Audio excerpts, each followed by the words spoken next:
لِكَيْ لَا تَأْسَوْا عَلَى مَا فَاتَكُمْ وَلَا تَفْرَحُوا بِمَا آتَاكُمْ وَاللَّهُ لَا يُحِبُّ كُلَّ مُخْتَالٍ فَخُورٍ۔ زمین میں جو بھی مصیبت نازل ہوتی ہے اور تمہاری جانوں کو جو مصیبت پہنچتی ہے، اس مصیبت کے وجود میں آنے سے پہلے ہی ہم نے اسے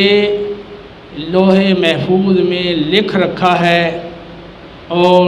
یہ بات اللہ تعالیٰ کے لیے نہایت ہی آسان ہے، تاکہ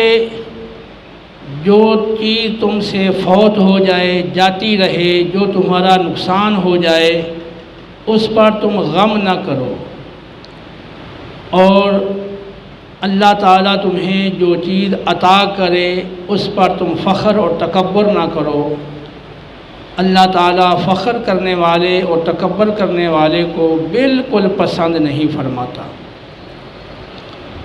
ان دو آیات مبارکہ میں اللہ رب العالمین نے مسئلہ تقدیر اور اس کی حکمت کو بیان فرمایا ہے۔ تقدیر کیا ہے؟ کہ جو کچھ آئندہ ہونے والا تھا، آئندہ جو کچھ ہوگا، وہ سب کا سب اللہ تعالیٰ نے اپنے علم ازلی کی بنا پر اسے لکھ دیا ہے۔ یہی تقدیر ہے، اور اس کی حکمت اور فلسفہ یہ ہے کہ بندہ مومن جو تقدیر پر ایمان رکھتا ہے، تو جب اس کا کوئی نقصان ہو جائے، کوئی چیز چلی جائے، کوئی محبوب اور پیاری چیز اس کے ہاتھ سے جاتی رہے، تو وہ اس پہ غم نہ کرے، وہ یہ سمجھے کہ یہ اللہ کا میرے حق میں یہی فیصلہ ہے، اور اللہ رب العالمین اسی پہ میرے حق میں راضی ہے، لہذا وہ اپنے رب کی رضا پر راضی رہتا ہے، اور وہ غمناک نہیں ہوتا کہ یہ چیز کیوں چلی گئی، اللہ نے یہ ایسا کیوں کر دیا۔ اور اسی طرح کوئی چیز مل جاتی ہے، اللہ عطا کر دیتا ہے، تو وہ اپنا ذاتی کمال نہ سمجھے کہ میں نے ایسا کیا اور میرے پاس یہ ہنر تھا، میں بڑا ذہین تھا، عقل مند تھا، یہ میرا کارنامہ ہے۔ یہ اللہ نے اس کے حق میں لکھ رکھا تھا، اللہ کا یہ فیصلہ تھا، اس کے مطابق اس کو یہ چیز مل گئی ہے، لہذا اس پہ وہ فخر نہ کرے اور اس پہ تکبر نہ کرے۔ تقدیر کا مسئلہ قرآن پاک میں مختلف مقامات پر اور پھر اس کے بعد احادیث میں کثیر مقامات پر ذکر فرمایا گیا ہے۔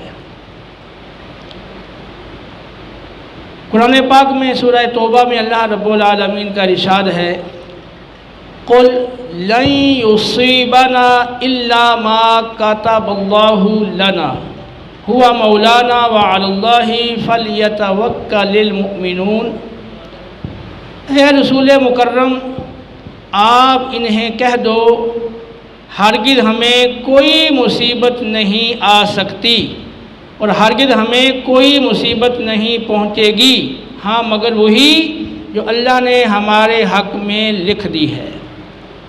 اور اللہ تعالیٰ ہی ہمارا مولا اور تمام امور میں ہمارا معاون و مددگار ہے، اور لازم ہے کہ مومنین اسی پر توکل اور بھروسہ رکھیں۔ تو اس آیہ مبارکہ کے اندر بھی اس بات کی تصریح کی گئی ہے کہ ہمیں وہی مصیبت آ سکتی ہے، وہی حادثہ پیش آ سکتا ہے، اور وہی آزمائش ہم پر آ سکتی ہے جو اللہ نے ہمارے حق میں لکھ دی ہے۔ ما اصاب من مصیبت الا باذن اللہ، جو بھی مصیبت آتی ہے اللہ کے اذن سے، اللہ کے حکم سے آتی ہے، بغیر اللہ کے اذن اور حکم کے کسی قسم کی کوئی مصیبت نہیں آ سکتی۔ مزید اللہ رب العالمین نے سورۃ البقرہ کے اندر ارشاد فرمایا ہے، جس کا پس منظر یہ ہے کہ کسی علاقے کے اندر طاعون کا مرض یا کوئی وبا پھیل گئی، جیسے لوگوں کی اموات بکثرت ہونے لگی تو بڑی تعداد میں لوگ اس وبا کی زد میں آنے سے بچنے کے لیے اور موت سے بچنے کے لیے وہاں سے بھاگ کھڑے ہوئے اور صحرا کی طرف، جنگل کی طرف وہ نکل گئے۔ تو جتنے لوگ موت کے ڈر سے بھاگے تھے اللہ نے ان سب کو مار دیا۔ الم تر الی الذین خرجوا من دیارہم وہم الوف حذر الموت، کیا آپ نے ان لوگوں کی طرف نہیں دیکھا جو موت کے ڈر سے اپنے گھروں سے بھاگ کھڑے ہوئے اور وہ ہزاروں کی تعداد میں تھے؟ فقال لهم اللہ موتوا، بس اللہ نے انہیں فرمایا کہ تم مر جاؤ، اور وہ سارے کے سارے مر گئے۔ ثم احیاہم، پھر اللہ نے انہیں دوبارہ زندہ کیا۔ ان اللہ لذو فضل علی الناس ولکن اکثر الناس لا یشکرون، بے شک اللہ تعالیٰ تو بندوں پر بہت ہی فضل فرمانے والا ہے، لیکن اکثر لوگ اللہ کا شکر ادا نہیں کرتے۔ اس آیت میں بھی یہی بات سمجھائی گئی ہے کہ اگر کوئی شخص موت سے بھاگنا چاہے تو وہ بھاگ نہیں سکتا۔ اگر اللہ نے لکھی ہے موت تو وہ آ کر رہنی ہے، اور اگر نہیں لکھی تو ہاں کتنی حادثے کیوں نہ پیش آ جائیں اس کو موت نہیں آئے گی۔ اب صحابہ کرام علیہ رضوان میں دیکھ لیں کہ جن کی موت نہیں لکھی تھی تو بڑے جہادوں میں انہوں نے شرکت کی ہے۔ خود حضرت علی کرم اللہ وجہ کریم اتنے جہادوں میں شرکت کی ہے، لیکن کسی جہاد میں ان کو شہادت نہیں ملی۔ اور پھر جب وقت آیا تو نماز کی امامت فرمانے لگے تو اس وقت وہ وقت آیا۔ تو جس کے لیے جو وقت اللہ نے لکھا ہے اور جو اس کے لیے اللہ نے مقدر فرمایا ہے وہ خاص اسی وقت میں اسی طرح ہی پیش آئے گا، نہ اس سے پہلے پیش آ سکتا ہے نہ اسے لیٹ ہو سکتا ہے۔ کچھ منافقین غزوہ احد کے موقع پہ کہنے لگے یقولون لو کان لنا من الامر شیء ما قتلنا ہاہنا، کہ اگر ہمارا بس چلتا اور ہمارے اختیار میں بھی کوئی بات ہوتی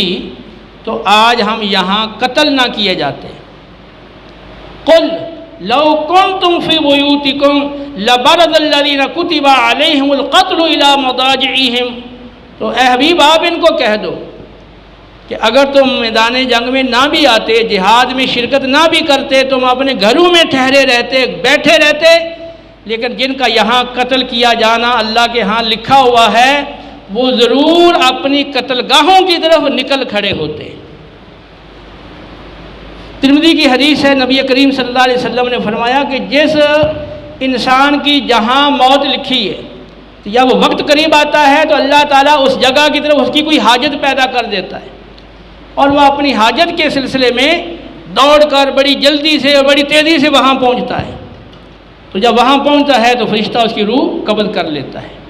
وَمَا كَانَ لِنَفْسٍ أَن تَمُوتَ إِلَّا بِإِذْنِ اللَّهِ كِتَابًا مُؤَجَّلًا، کسی بھی جاندار اور ذی روح شے کو اللہ کے اذن کے بغیر موت آ ہی نہیں سکتی، اور یہ موت کا جو وقت ہے یہ لکھا ہوا ہے اللہ کے ہاں۔ تو اسی کو تقدیر کہتے ہیں کہ جو کچھ ہونے والا تھا، جو کچھ پیش آنے والا تھا، جو حالات وقوع پذیر ہونے والے تھے، اللہ رب العالمین نے ان سب کو پہلے ہی لکھ دیا ہے۔